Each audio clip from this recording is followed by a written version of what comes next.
Olá, eu sou o professor André e na aula de História de hoje nós teremos Independência dos Estados Unidos, parte 2. Conforme visto na nossa última aula, vimos que as 13 colônias inglesas, no que seria a costa leste dos Estados Unidos atualmente, elas desenvolveram-se com relativa autonomia entre os séculos 17 e 18. E é justamente a perda dessa autonomia que vai fazer com que surja o processo de independência dessas 13 colônias. Bom, mas por que essa autonomia vai ser perdida? É o que nós veremos na aula de hoje. No século XVIII, a Inglaterra, que até então deixava suas colônias americanas se desenvolverem com autonomia, a Inglaterra vai se envolver em alguns conflitos com a França, notadamente a Guerra dos 7 Anos.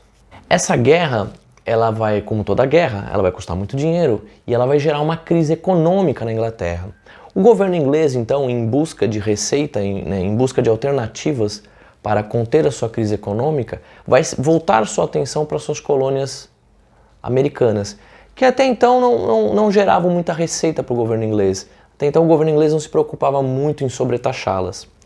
Com essa crise econômica, o governo inglês então vai passar a taxar essas suas colônias.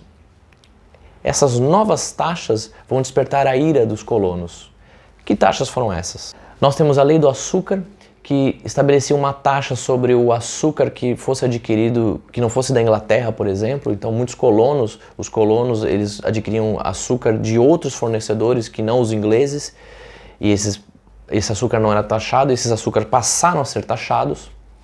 Nós temos a Lei do Selo, que estabelecia que qualquer documento que circulasse na colônia necessitava de um selo imperial inglês, e esse selo, para ser adquirido, precisava ser taxado, ou seja, qualquer documento para circular era necessário pagar uma taxa para a coroa inglesa. Nós temos a Lei Townshend, que estabelecia novas taxas sobre vários artigos que eram consumidos nessas colônias, e nós também temos a Lei do Chá, que era uma lei que estabelecia novos impostos sobre o chá.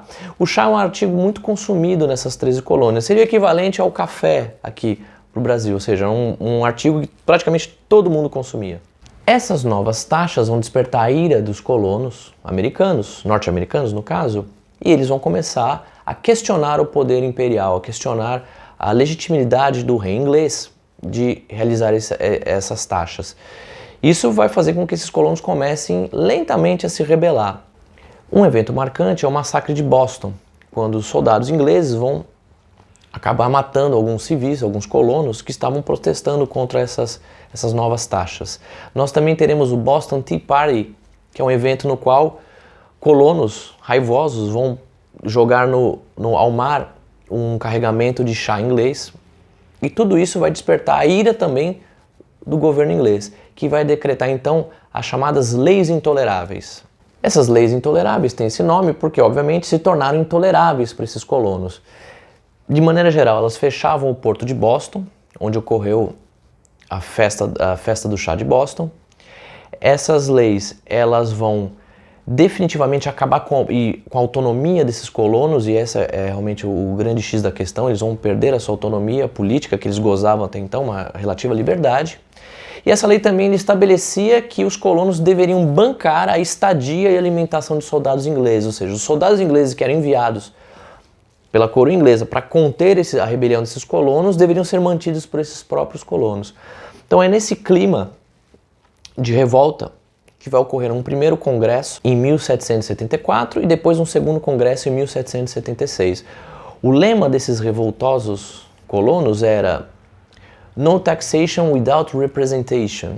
Peço desculpas pelo meu inglês macarrônico, mas essa frase quer dizer o seguinte: sem representação, sem taxação. Em outras palavras, não é legítimo que você, rei inglês, taxe os colonos ingleses, os colonos aqui americanos na América, porque nós não estamos no parlamento inglês para dizer se essa lei é justa ou não. Nós não fomos consultados, não foi perguntado a nós se isso é permitido. Então, nesse ambiente de revolta com essas novas leis impostas pela coroa inglesa, a perda de autonomia e a disseminação das ideias iluministas, que criticavam o absolutismo, defendiam a liberdade, as liberdades individuais, a liberdade econômica, é nesse clima que vai ocorrer então no segundo congresso. Será decidido então que representantes dessas 13 colônias vão se unir Essas 13 colônias vão formar um país e esse país vai se tornar independente. E aí que é declarado no dia 4 de julho a independência dos Estados Unidos. E também, por causa disso, o nome do país, Estados Unidos da América. Essas 13 colônias viraram 13 estados, os 13 estados iniciais, e esses 13 estados vão se juntar e formar um país, Estados Unidos da América. As rivais da Inglaterra, na época a maior potência mundial, a França, a Holanda e a Espanha vão apoiar os revoltosos, especialmente a França vai dar uma grande ajuda para esses revoltosos, e após uma série de anos de guerras de independência, no caso, vocês verão que diferentemente da independência do Brasil, por exemplo, a independência dos Estados Unidos foi marcada por uma guerra realmente entre os colonos contra as tropas inglesas. Essa guerra será vencida pelos colonos e isso vai consolidar os Estados Unidos. Posteriormente, é estabelecida uma constituição após longos e acalorados debates e os Estados Unidos se consolida como a primeira república independente das Américas. Eles adotam uma divisão de poderes tripartite, ou seja, legislativo, executivo e judiciário, uma influência iluminista, e estabelecem o voto universal e censitário. O voto universal, supostamente, todos deveriam votar, mas nesse caso, quem era considerado cidadão no primórdio dos Estados Unidos? Os homens, mulheres não votavam, que possuíam um mínimo de renda, ou seja, os negros, escravos ou ex-escravos, os indígenas e as mulheres, como já dito, ficavam de fora. Além disso, uma outra grande discussão que percorreu esses primeiros anos da nação norte-americana era a necessidade de se manter um exército permanente, porque muitos pensadores norte-americanos diziam o seguinte: olha, um exército permanente é sempre uma arma apontada contra a população, assim como foram as tropas inglesas que nós combatemos. Então, muitos dos primeiros legisladores eram contrários à criação e consolidação de um exército permanente. Mas essa ideia foi vencida e os Estados Unidos vai acabar investindo ao longo de toda a sua história até os dias de hoje na manutenção, na permanência e manutenção de poderosas forças armadas. Forças armadas essas que irão se voltar contra outros países.